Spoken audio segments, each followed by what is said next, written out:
안녕하세요.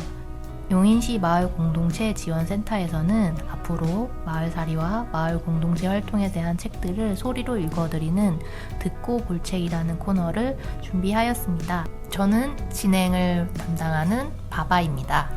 저는 함께할 연연입니다. 첫 번째로 소개하는 책은 전염병과 기후변화 시기에 다시 한번 떠오르는 단어가 있죠. 생태라는 단어입니다. 이번에 소개해드릴 책은 2011년작인 지금 다시 생태 마을을 읽는다, 그리고 2016년작인 지역 생태활동가 도코로지스트 이야기 두 권입니다. 첫 번째로 소개할 책은 지금 다시 생태 마을을 읽는다입니다. 연여님, 이 책의 인상적인 내용을 낭독으로 소개해 주시겠습니까? 네, 우선 생태 마을이란 어떤 것인지를 소개하는 부분을 읽어드리겠습니다. 생태 마을이란 의도적 마을 공동체로 가장 설득력 있고 새로운 형태이다. 환경운동의 선각자 중 하나로 세상을 청소하고 있는 생태 마을 운동은 두 가지 근본적인 진실을 결합시켰다고 본다. 하나는 사람은 작고 건강하고 자원이 가득한 마을 공동체에서 최고의 삶을 누릴 수 있다는 것이고, 다른 하나는 인류를 위한 지속 가능한 삶의 한 방향이 전통적인 마을 공동체 삶을 되찾고 발전시키는 데 있다는 것이다. 저도 밑줄 그어놓은 대목인데요. 역시 통하는 부분이 있었네요. 지금 다시 생태마을을 읽는다는 2011년에 출판된 책이지만 2021년에 출판되었다고 해도 믿을 수 있는 내용으로 채워져 있었습니다.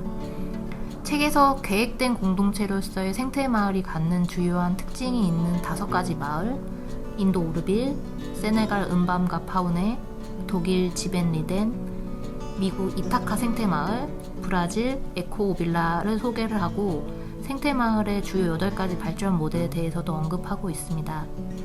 연여님께서는 이 책에서 제안하시는 이 다양한 모델과 사례 중 가장 인상 깊으셨던 부분이 있으실 것 같은데 그것이 어떤 부분이셨을까요? 제가 이 책을 읽으면서 생각한 것은 인류 역사에는 늘 선구자가 있었고 그 선구자는 혼자가 아니었다는 점입니다. 인도 오르빌 같은 경우는 정말 황무지에서 시작했는데 처음 시작할 때 5,000명 이상의 사람이 함께 했다는 것을 생각하면 정말 대단하다고 생각이 됩니다. 어떤 부분에서 그게 오르빌이 이렇게 대단하다고 느끼셨을까요? 그 생태마을이 만들어지고 유지되기 위해서는 제일 중요한 것이 그 공동체인데, 이렇게 많은 사람들이 함께 할 수 있기 위해서는 그들의 신념과 가치관이 얼마나 뚜렷하고 확고해야 되는가 하는 점하고, 그리고 많은 사람이 함께 할 경우에 그 안에 있을 수 있는 그 다양성이 얼마나 많이 포용되고 인정되었을까, 이런 생각을 하면 정말 대단하다고 생각됩니다. 저는 지속 가능하고 생태적인 기반이라고 하는 부분에서 책에서는 에스컬레이터에서 내려올 때가 되었음을 인정해야 한다고 하는 부분이 있거든요. 전 그 부분에서 정말 큰 공감을 느꼈습니다. 연연 선생님은 어떠셨어요? 네, 저도 마찬가지고요. 그 부분을 잠깐 읽어드릴까요? 하지만 분명한 사실은 가까운 미래의 사회는 지금보다 훨씬 더 지역에 기반한 사회일 수밖에 없으며, 에스컬레이터에서 발을 내려놓는 것 말고는 다른 선택이 없다는 것이다. 오늘날 막강한 권력과 부의 집중으로 이룬 엄청난 잉여는 더 이상 가능하지 않다.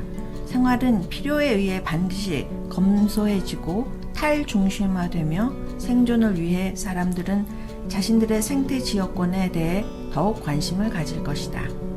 이 책이 생태마을들이 갖는 특징들을 잘 표현한 부분들이 있어서 그 부분 좀 더 설명을 드리자면, 마을 공동체 추진을 중점으로 하며 지역의 자원을 스스로 관리하는 권리를 되찾고, 강한 공동가치를 기반으로 하며 연구센터, 현장으로 교육장소로 역할해야 된다. 그것이 생태마을의 역할이다라고 얘기하는 부분이 있어서 요 부분도 되게 좀 저는 와닿더라고요. 네, 그 부분에서 한 가지 이제 추가 소개하면요, 책에 이런 부분이 있는데요. 공동체 생활을 하면서 중요한 그 지켜야 할 원칙이 있는데, 버지니아의 트윈 오크스에서는 이런 선언을 한다고 해요. 우리의 노동 방식은 모든 일이 똑같은 가치가 있다는 믿음에 기초한다. 구성원들이 최대한의 유연성과 선택권을 가지고 일을 조직하며 동등하게 분담한다. 우리는 일이 단지 목적을 이루기 위한 수단이 아니라 삶의 일부로서 즐기려고 애쓴다.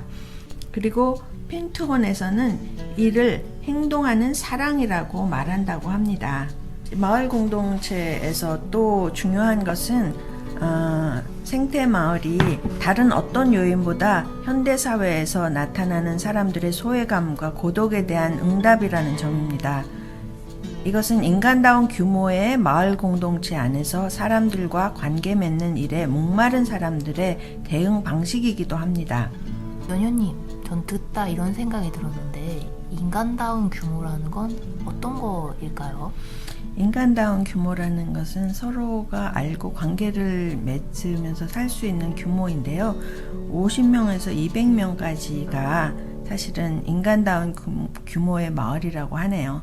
이런 규모의 마을에서는 자원과 시설을 함께 쓰면서 여러 면에서 절약을 할 수 있기도 하고, 함께 밥을 먹고 꽃밭을 가꾸고 도구와 차를 나눠 쓸 수도 있고, 공동 난방 방식을 이용하는 이런 행복한 일들을 이루어내면서 지구에 남기는 발자국도 적게 할 수 있다고 합니다. 연효님, 그런데 이렇게 책에서 얘기했던 생태 마을들은 좀 의도되고 계획된 공동체들이잖아요. 네, 그럴 수밖에 없는 이유가 있다고 생각이 돼요.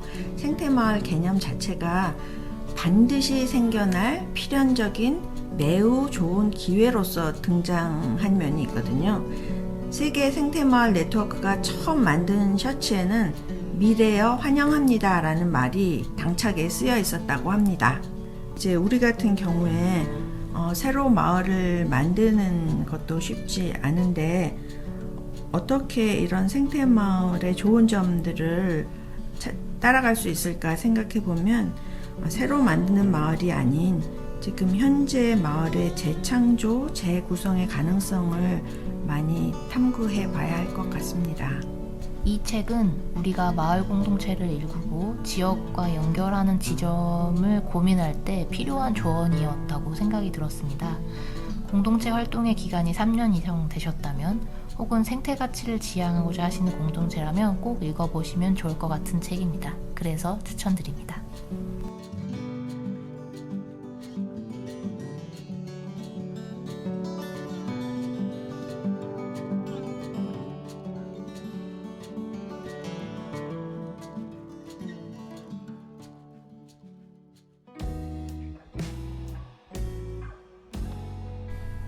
오늘 두 번째 책을 소개시켜 드리겠습니다. 저에게 지금 다시 생태마을을 읽는다는 이론서에 가까웠었습니다.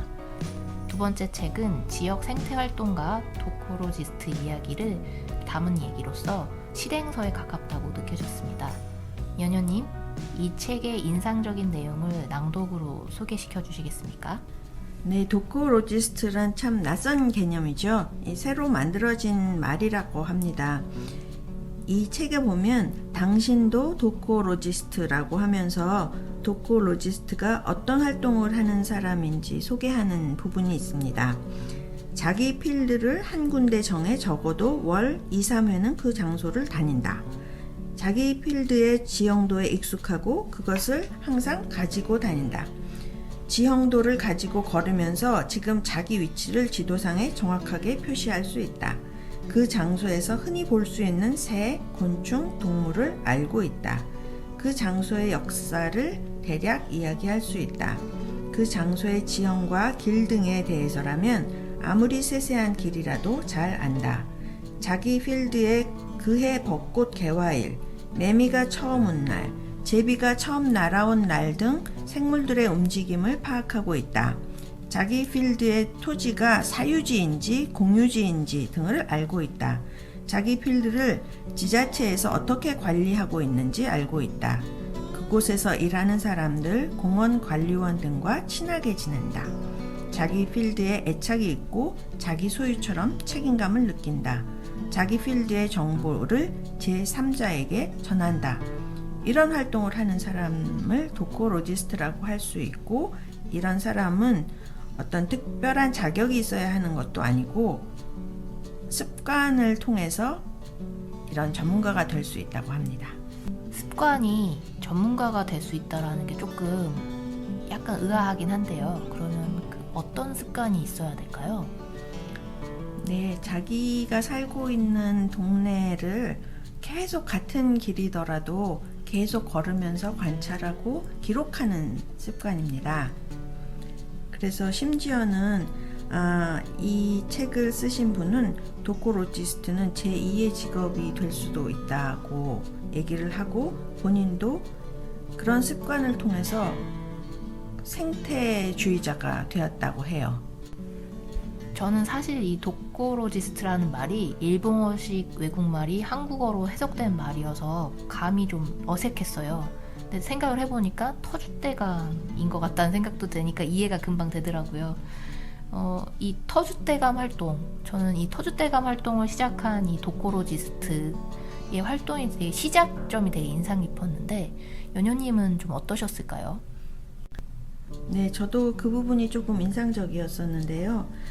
이 일을 시작하게 된 계기가 이 작가의 말에 의하면 자신의 어린 시절을 떠올리기도 했고, 또 이어서 자기 아이에게 어떤 것을 남겨주어야 할까, 이런 생각에서 시작한 습관이라고 해요. 그 부분을 조금 읽어드리겠습니다. 나의 어린 시절은 고도 경제 성장으로 인해 한껏 들뜬 감정과 공해에 의해 암울하게 가라앉는 불안감이 공존하는 시대였다. 그 속에서 놀이터였던 주변 자연을 점점 잃어가는 경험을 했다. 그 후 청년기에는 버블광란과 그것의 붕괴 속에서 세상의 뒤흔들림에 휘둘리는 허무함을 뼈저리게 깨달았다. 그리고 긴 불황 속에서 부모가 되었다. 앞으로 아이들이 살아갈 시대는 더 크게 변할 것이다. 성장을 기대하기 어려운 경제 상황과 아이들은 적어지고 고령자는 많아지는 사회, 여기에 더해 환경이라는 가차없는 제약 요인과도 싸워야 한다. 나는 한 사람의 부모로서 아이들에게 이 험한 시대를 행복하게 살아가기 위한 힘을 길러주고 싶다. 시대의 흔들림에 영향을 받지 않고 자신의 감각으로 주변 환경을 파악하고 그 장소에 뿌리내린 생활을 할 수 있는 사람이 되었으면 좋겠다. 그런 생활을 즐기는 감성을 몸에 익혀주었으면 좋겠다. 그 기초가 되는 것이 도코로지스트의 관점이라고 생각한다. 나는 도코로지스트를 제2의 직업이라고 생각한다. 수입을 얻을 수 있는 일은 아니지만 직업과 같이 책임을 느낀다는 의미다. 아이들에게 도코로지스트를 전하기 위해서는 우선 어른들이 보여주어야 한다. 무엇을 믿어야 좋을지 알 수 없는 시대이기 때문에 더욱 자신의 필드를 걸으며 그 땅에 애착을 갖고서 행복하게 생활하는 어른의 모습을 먼저 보여주는 것이 중요하다고 생각한다. 필드를 사랑한다. 지역에 정주한다. 어디서 많이 들어보던 표현이죠. 이게 이제 공동체 활동을 하면서 늘상 저희가 마주하는 단어인 것 같은데, 이렇게 현실적으로 또 듣게 되니까 의미가 있는 것 같아요. 이 지역 생태활동가로서 지은이 도코로지스트는 이 현장을 정하고 그 현장에서 생태 환경을 주시하면서 그 필드를 점차 사랑하게 되는 과정을 고스란히 담고 있습니다. 즉 진짜 맥이 지역 활동가의 입문서로서도 역할을 하고 있는데요. 연효님께서는 지역 활동가의 관점으로 보셨을 때 이 공동체 활동가는 도코로지스트와 어떠한 유사점이 있다고 생각하시나요? 네, 공동체 활동에서 마찬가지로 도코로지스트의 활동이 의미를 갖기 위해서는 많은 사람의 이해와 협력이 필수적이라는 점입니다. 특히 공공장소라면 얼굴을 알고 지내는 인간관계를 만들어주는 것이 이 활동의 열쇠가 되기도 하고요. 지역 주민이나 토지 소유주와도 소통이 중요하고 관련 행정부서와 좋은 관계를 만들어두는 것도 필요하다고 합니다. 그렇게 되면 주변 개발 계획 등을 좀 더 빠르게 알 수도 있고, 경우에 따라서는 필드를 방문한 사람에게 그 장소의 가치와 매력을 전달해서 그 장소를 사랑하는 팬층으로 만들어가도 좋다고 합니다. 저도 그 생각이 좀 들었어요. 어떻게 일반 사람들, 시민이 지역의 활동가로 변해갈 수 있는가, 그런 역할을 깨닫게 되는가에 대한 관점이 저도 궁금했거든요. 그래서 한 사례가 있더라고요. 나카즈카 다카오씨라는 사례인데요. 일본 사람이기 때문에 좀 이름이 길죠. 나카즈카 씨는 그냥 일반 셀러리맨이셨어요. 그러다가 반딧불이 리더 양성 과정을 듣고 그 숲을 보호하고 아이들과 함께 고난다이 자연 관찰 클럽을 만들었고 도코로지스트가 되신 분이었습니다. 특히 이 도코로지스트가 된 이후 세가미자 개발 계획이 발생되고 난 후 반딧불이를 지키기 위해 시민 활동을 시작하게 되셨는데요.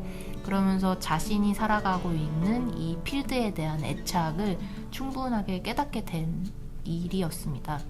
연연님, 혹시 그게 이 책을 추천하게 되신 계기셨나요? 네, 무계획적으로 시작했던 단순한 시도와 도전이 어떻게 발전할 수 있는지를 보았다는 거거든요.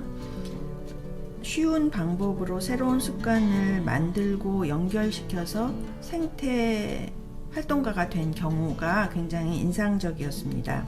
그리고 그 과정에서 정말 큰 배움과 즐거움이 있을 수 있다는 점도 매력적이었어요.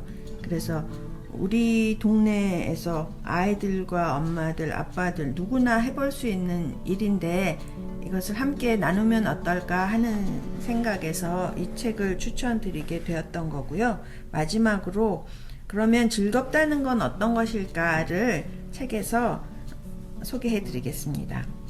새, 식물, 곤충 가리지 않고 모르는 것을 하나하나 스스로 조사해 지식을 쌓아가는 것이 즐거움입니다. 그 즐거움이 취미로 모두에게 공유되고 있다고 생각합니다. 그리고 동료들과의 소통이나 토지 소유주인 고령자와의 소통이 누군가에게 도움을 줄 수 있다는 느낌을 준다고 합니다. 취미를 통해서 자신의 능력을 향상시키고 그럼으로써 사회에 공헌할 수 있다면 이렇게 멋진 일이 없지 않겠습니까? 공감해주고 즐거움을 나눌 수 있는 동료가 있는 것이 가장 중요합니다. 이런 부분이 책에 있고요. 자신이 사는 동네를 꾸준히 걸으면서 그 새로운 것을 찾고 또는 변화를 기록하면서 뭔가를 이렇게 함께 만들어갈 수 있다는 것이 공동체 활동을 하는 그 멋진 일의 좋은 사례라고 생각합니다. 지역에서 활동의 재미를 찾아가는, 알아가는 분들을 위한 진짜 입문서, 진짜 배기 입문서인 것 같아요. 이 책은 지역에서 활동을 고민하시는 활동가 분들에게, 처음 어떻게 시작할지 헤매시는 분들에게 이 책을 추천드립니다. 오늘은 지금 다시 생태마을을 읽는다, 지역 생태활동가 도코로지스트 이야기 등 두 권을 가지고 연연님과 소감과 낭독을 나누어 봤습니다. 앞으로 듣고 볼 책은 마을살이와 마을 공동체 활동에 대한 책들을 소리로 전달드리도록 하겠습니다. 지금까지 들어주셔서 감사합니다. 감사합니다.